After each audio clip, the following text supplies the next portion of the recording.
क्या बात है मुसम्मिल? इतनी देर से आए ऑफिस से, कब से फोन ट्राई कर रही हूँ आपको। एचआर डिपार्टमेंट में मीटिंग चल रही थी। एचआर में मीटिंग? क्यों, सब खैरियत तो है? खैरियत तो नहीं है, आजकल ऑफिस में डाउन साइजिंग चल रही है। काफी सारे लोगों के नाम शॉर्टलिस्ट किए गए। अल्लाह खैर करे। इस तरह से तो काफी सारे घराने परेशान हो जाएंगे मुसम्मिल।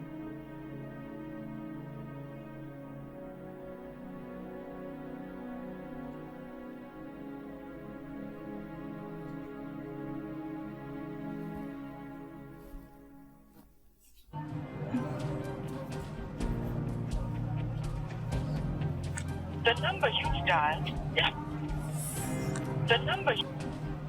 तो मेरा पहले कॉल रिसीव नहीं कर रहा था, अब स्विच ऑफ जा रहा है फोन। अस्सलाम वालेकुम। बताती हूँ।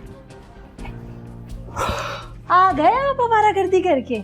आधी दुनिया तो घूम ही ली होगी। घर आए नहीं कि बकवास शुरू? मैं बकवास कर रही हूँ। और नहीं तो क्या, शौहर घर आया उससे खाने का पूछो। अरे खाने का तो छोड़ो, यहाँ पानी भी खुद उठ के पियो तो तुम्हारा क्या फायदा? तो तुम्हारा क्या फायदा? काम काज तो करते नहीं हो, इसी बात के ताने सुनने पड़ते हैं मुझे। फॉर योर काइंड इन्फॉर्मेशन, में काम के लिए ही मारा मारा फिर रहा था। तो मिला कोई काम या फिर खाली हाथ ही आ गए? तुम्हारे साथ रहूंगा तो खाली हाथ रहना ही बेहतर है। जैन, अब तुम कुछ ज्यादा ही बोल रहे हो। हाँ तो सही कह रहा हूँ। मैं तुमसे कह रहा था कि अपने जेवरात बेचकर मुझे कुछ पैसे दे दो ताकि मैं कारोबार कर लूँ, मगर तुम्हें मुझसे ज्यादा तो अपने जेवरात की पड़ी है। हाँ तो क्यों दूं मैं अपने जेवरात? कारोबार चले ना चले, जेवर भी हाथ से जाए और हासिल भी कुछ ना हो। तुम्हारी यही नेगेटिविटी मुझे बहुत जहर लगती है। और तुम्हें मैं ये बताता चलूं कि ये जेवरात मुजम्मिल भाई और सहर भाभी ने हमें शादी पर दिए थे, तुम अपने घर से नहीं लाई थी। हाँ तो क्यों? अपने घर वालों के खिलाफ जाकर जो तुमसे शादी की थी, क्यों देते वो मुझे कुछ? और मुझे क्या पता था तुम अपने भाई और भाभी के पैसों पर जो पल रहे हो। हाँ तो अब पता चल गया ना, अब तुम क्या करोगी? अपने माँ बाप के घर जाओगी? सामान उठाओ अपना, निकलो, चलती बनो यहाँ से।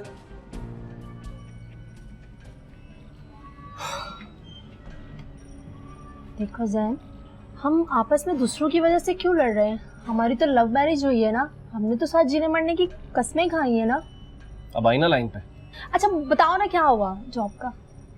हाँ, कुछ दोस्तों से मिलकर आया हूँ, कोई पॉजिटिव रिजल्ट दिया नहीं उन्होंने। कहा है कि कुछ भी होगा तो बताएंगे कॉल करके। तो तुम उन्हें कॉल करो ना, जॉब के लिए पीछे लगना पड़ता है।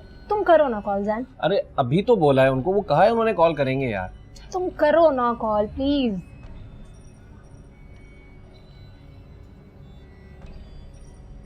चार्जिंग है, चार्ज करके करता हूँ call.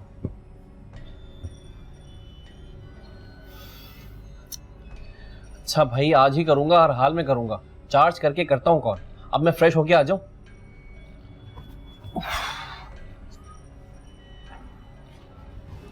On the other hand इस स्टोरी में हम देखते हैं कि वो नेगेटिवली अपने शौहर को क्रिटिसाइज़ करती है और उसके साथ जो है वो नेगेटिव बातें जो हैं वो डिस्कस करती है। तो इससे होता ये है कि इस तरह की बीवी हैं कि जो हर वक्त शौहर को क्रिटिसाइज़ करना या लैकिंग्स पे नज़र रखना और उन चीज़ों को फोकस करना जो चीज़ें नहीं हैं, जॉब नहीं मिल रही, फिर आ गए। तो इससे होता ये है कि एक तो शौहर भी डीमोटिवेट होता है, उसकी मेंटली भी स्ट्रेस में जाता है, और इंसान जब मेंटली फिट नहीं होगा तो वो कहीं भी अच्छे तरीके से परफॉर्म नहीं कर सकेगा।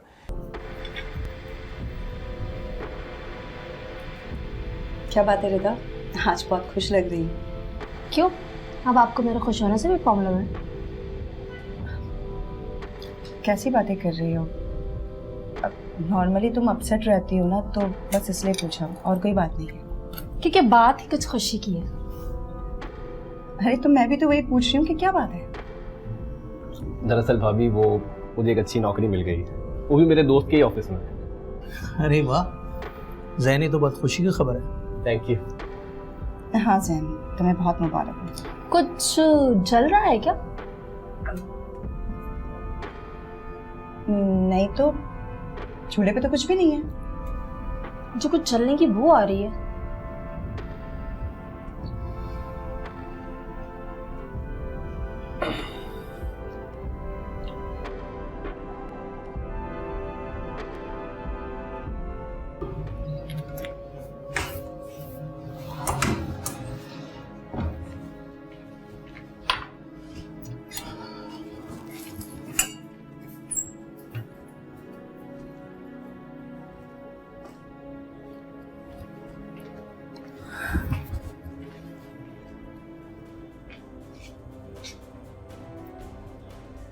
मुजम्मिल, आप इतनी जल्दी आ गए ऑफिस से?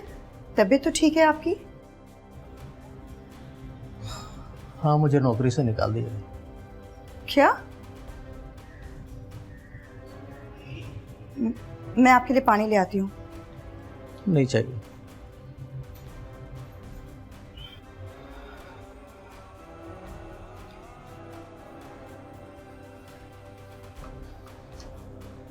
आप परेशान ना हो। कैसे परेशान ना हो? मेरी नौकरी चली गई है, अब ये घर कैसे चलेगा? लेकिन मुजम्मिल, परेशान होने से भी तो कुछ नहीं होगा, कोई दूसरी नौकरी मिल जाएगी। तुम तो जानती हो आजकल नौकरी मिलना कितना मुश्किल है, और फिर उस नौकरी पर कायम रहना उससे ज़्यादा मुश्किल। आप फिक्र ना करें, अल्लाह सब बेहतर करेगा। हमने कभी किसी का बुरा नहीं किया तो हमारा बुरा क्यों होगा?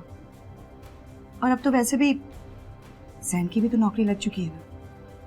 एक बात बताओ, तुम मेरे साथ हो ना?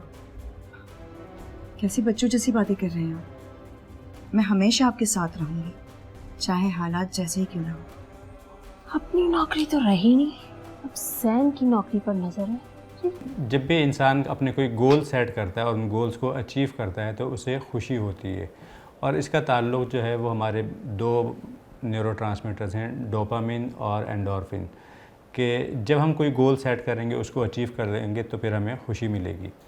अब यहाँ पे हम ये देखते हैं कि जॉब जाती है बड़े भाई की तो वो औरत खुश होती है, दूसरी जो छोटी घर की बहू है, तो उसकी reason back of the mind ये हो सकती है कि उसके माइंड में कुछ ऐसा ही होगा कि मेरे शौहर की जॉब नहीं है तो इनकी क्यों जॉब है, ये भी मेरे ही लेवल पे आ जाएं, और ये एहसास उसको सेंस ऑफ अचीवमेंट देता है। उसके नतीजे में वो खुश होती है, और साथ में उसके शौहर की भी चूँकि जॉब लग चुकी होती है तो उसको वो डोमिनेंट रोल भी मिल जाता है कि अब मैं जो हूँ ऊपर आ गई हूँ और ये लोग उस जगह पे पहुँच गए हैं जहाँ पे पहले मैं थी।